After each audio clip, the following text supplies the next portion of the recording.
number of visits, and they're not seeing any improvements this year. And with inflation continuing and food costs still high, the food bank realizing that food insecurity in Ottawa will continue in 2023. We're talking about not having access to appropriate food, let alone having access to food in general.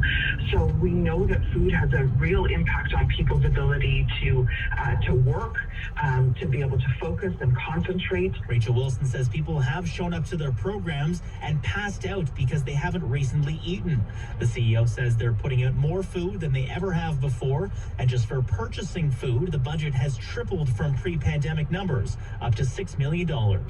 Chris Curry's City News. Friday marked 1 year since that deadly explosion at Eastway Tank on Maryvale. On January 13th last year, the deadly explosion left 6 people dead. The cause of the explosion remains under investigation, but the Provincial Ministry of Labour has charged the company and the owner, Neil Green, with 6 offences under the Health and Safety Act. And a 73-year-old woman has died after a 2-vehicle collision on the 401 Friday morning. Leeds County OPP were called to the 401 just west of Brockville. The vehicle was going eastbound in the slow lane and then turned into the left lane. The vehicle was then struck by a tractor-trailer, ending up in a ditch.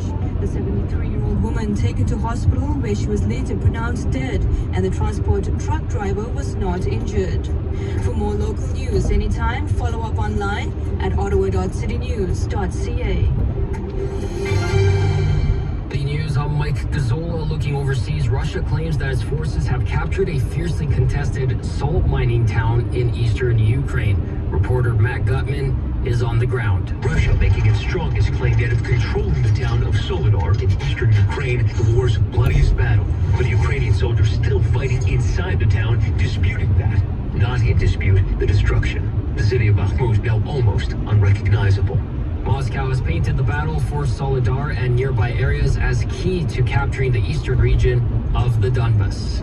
After weeks of speculation, officials from China's COVID task force released revised numbers from the country's latest wave of cases. The number of reported deaths now seen skyrocketing since December. Chinese health authorities are now saying that COVID-19 claimed nearly 60,000 lives since Beijing gave up on its harsh zero-COVID measures in early December after widespread protests. This disclosure comes after weeks of skepticism domestically and internationally over China's official numbers, leading even the WHO calling for Beijing to be more transparent about its largest wave of infections of the pandemic. And that was ABC's Carson Yu reporting. The FDA and CDC stand by the safety of Pfizer's bivalent COVID booster this weekend after a vaccine monitoring safety system suggested a possible link between the vaccine and an increased risk of stroke in people over 65. The CDC says they acted quickly in assessing the concern, which was detected in late November. And after a review of safety databases, the CDC found no other safety system have shown a similar signal. They also say multiple subsequent analyses have not validated this sign, concluding that it is very unlikely the vaccine poses a true risk. And that was ABC's Mona Kassar Abdi reporting. And Atlantic Canada is facing a mix of rain, freezing rain, and wet snow throughout most of today. Parts of northern New Brunswick are expected to be hit with heavy snow, followed by freezing rain. We have business coming up in just 1 minute. On the Pity's Grand Slam of Curling, it's best on best. Great names going head to head. It's about rivalries, 8 ends of drama, and 40 pounds of granite. Right on the button. That's amazing. And this year, new teams will be tested, and new rivalries will emerge. Pity's Grand Slam of Curling, all season long, only on Sportsnet. Cognitive behavioral therapy is a short-term psychological treatment. It's been shown to be effective at reducing mental health symptoms by addressing difficult thoughts, emotions, and behaviors. This treatment could be helpful for anxiety, depression, and obsessive-compulsive symptoms. The CBT clinic at the Center for Interpersonal Relationships offers leading-edge evidence-based strategies and solutions aimed at improving your mental health. To learn more about online or in-person CBT therapists, visit cfir.ca. I'm Mike Apple. Tesla announced this week it is lowering the price on some of its its electric cars in an effort to entice more buyers to the market. But it's been price or sticker shock that has been proven to be one of the biggest reasons car buyers have been somewhat resistant to getting into an EV. More from Bloomberg's Tom Busby in New York. Price is everything. And, you know, a lot of people want to talk about things like safety and styling and fuel efficiency and kindness to Mother Earth. And those things all play into people's purchase decisions after price. That's Carl Brower, executive editor at IC Cars, the online auto marketplace. He says there's a good reason for the high cost. When you have lithium and nickel and palladium and all these materials that go into electric car batteries going up in price over the past year like they have, you have to follow suit by raising the retail price of the vehicle. Tom Busby, Bloomberg Radio. And at the same time, Apple, which could be a major disruptor to the EV space, has had to scale back its electric car ambitions. More from Larry Kofsky. Apple is lowering its sights as it looks to build an electric car. Bloomberg's Mark Gurman says it has had to set aside its goal of building a vehicle with no steering wheel or pedals, known as Level 5 autonomy. What that means is you can get into a car, you can plug in where you want to go, and it'll get you there safely.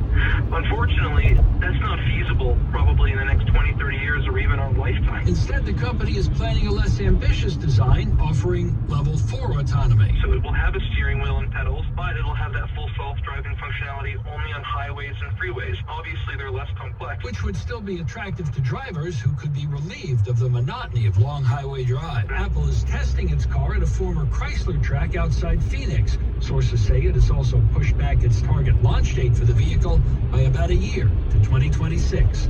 Larry Kofsky, Bloomberg Radio. And at the City News Business Center, I'm Mike Apple. This is City News. CIWW 1310 AM in Ottawa. And CJET 1011 FM in Smith Falls and the Valley. Get a fresh start and save 25% on the Vitamix A2300 bundle. Today's showstopper at TSC. This mighty blender does the work of 16 appliances, saving time and space. Shop the Vitamix A2300 bundle with a bonus 48-ounce dry grains container. Regularly $7.99.99. Today it's $5.99.99 with interest-free Easy Pay. Shop our best offer of the day now at tsc.ca. Today's shopping choice. There's nothing better than a long shower to start your day. I was always so rushed in the morning. Rushing from the bedroom to the kitchen to chop greens, dump powder everywhere, fighting with my blender to make something I could gulp down as quick as possible before sprinting into my bathroom for my 30-second shower. Now I wake up, take my Karen Phytoplankton, and start the day on my terms. Karen Phytoplankton is available at Costco, Shoppers, Rexall, Amazon, and theKarenProject.ca. At St. John's International Airport over in Newfoundland. So Newfoundland, congratulations. You are the warmest spot in Canada right now. The coldest spot is in Nunavut. It is in, I'm sorry if I say this name wrong, Sanaragic, Nunavut. It is minus 40 degrees there right now. Oof, way too cold for me. Watch, listen, connect. You're listening to City News. It's the bottom of the hour. Canada's #1 for breaking news. This is City News everywhere. Hello, thank you so much for joining us. It is Saturday, January 14th. Happy weekend. I'm Robin Crawford. Here's what's making news right now. A woman in Nova Scotia died suddenly after waiting for emergency room help, showing the cracks in the healthcare system countrywide. As we learn more about the dangers of contact sports, is it changing what you watch? We look at a new poll exploring that issue. Ontario could be short 8,500 registered early childhood educators by 2026. That's the estimate from the province ahead of workforce consultations with the sector. In a glimmer of hope for the world's struggling pollinator population, regulators in the States have approved the first ever honeybee vaccine. This week in Science, coming up. A bountiful buffet in the NHL with 6 Canadian teams skating today, and the race to the Super Bowl heats up on Super Wildcard Weekend. Sports at 45. And coming up in business, a Vietnamese car maker unveiled some new hardware at CES last week in advance of its first delivery in Canada later this spring. Those stories and more coming up in 2 minutes.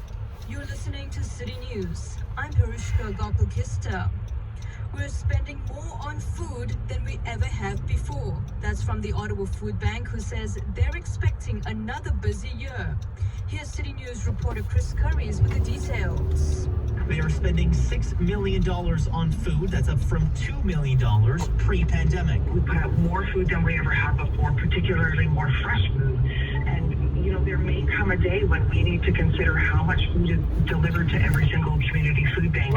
We may have to consider how much fresh food we're able to continue to purchase if we're not able to meet the demand. CEO Rachel Wilson says they're 98% funded from community donations and says cash is preferred due to their purchasing power. And she says there was a 40% increase in visits last year, and they're expecting another increase this year, considering that inflation and food costs are still rising. She just doesn't know how much it will increase.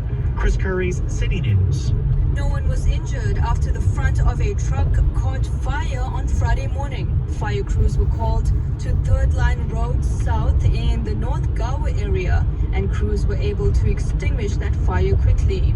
And it looks like it's another milestone for the City News Snowsuit Fund 50/50. That sits at over $500,000. You or the lucky winner could walk away with half of that money, and the other half will go towards purchasing snowsuits for kids this winter season. You can head to snowsuitfund5050.com or text the word money to 55555. Tickets range from $10 to $100.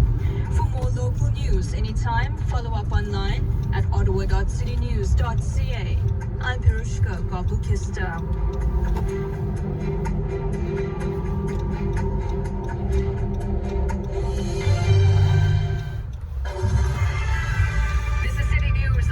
Crawford. A woman in Nova Scotia died suddenly after waiting for emergency room help. Charlene Snow's family is now trying to address issues in the province's healthcare system. Her story, sadly, isn't unique. One day later, on December 31st, 37-year-old Allison Holthoff died at Cumberland Regional Health Center in